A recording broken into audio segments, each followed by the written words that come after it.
Hello viewers. So today, like I said, we'll be talking about how basically this week I'll be talking more on electrical designs because I'm also into electrical design. I can carry out your design, wiring design, and architectural design. So we'll be looking at electrical designs. And what are the basic factors that we need to consider in carrying out electrical designs? One, before you can start thinking of how to carry out a design, you need to understand the nature of the person that's occupying the structure.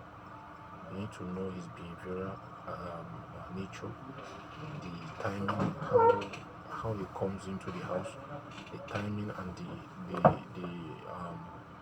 kind of person he is before you can carry out the design. Now, you also need to understand the equipment that are meant to be in the house. I mean the equipment consumption of the house. You need to know the kind of device they are using, the electronic device, and others device that is embedded on the building. Now, you also need to understand the basic terminologies of cable. How how the cable will be laid out. We also need to understand cable layouts.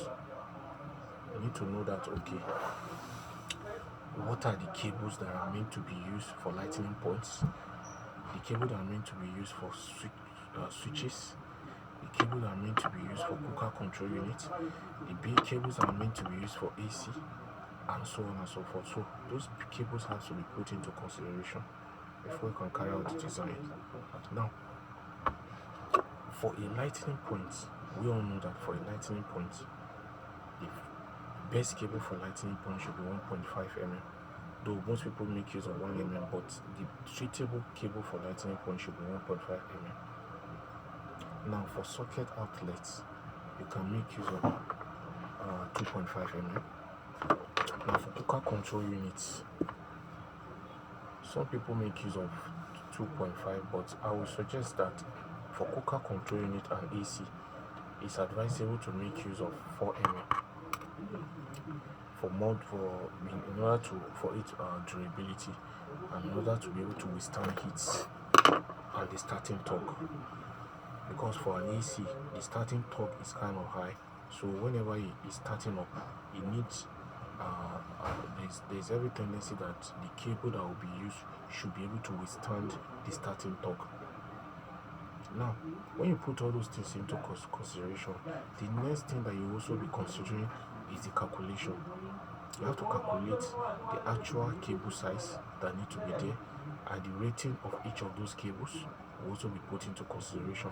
Then before you can now start your design and now start to think of how it is being laid out, how to lay them on your structure.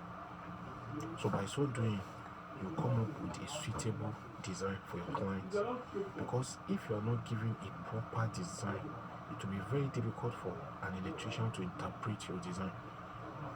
But if your design is well laid out and is very explanatory and is kind of explicit for a layman technician to understand, it will make it easier for you to be able to, for the technician to be able to carry out a suitable job for your client.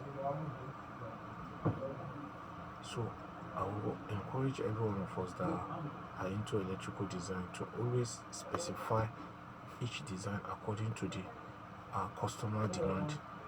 Make sure that every design you are giving out to your customer should be according to his specification, should be according to his nature.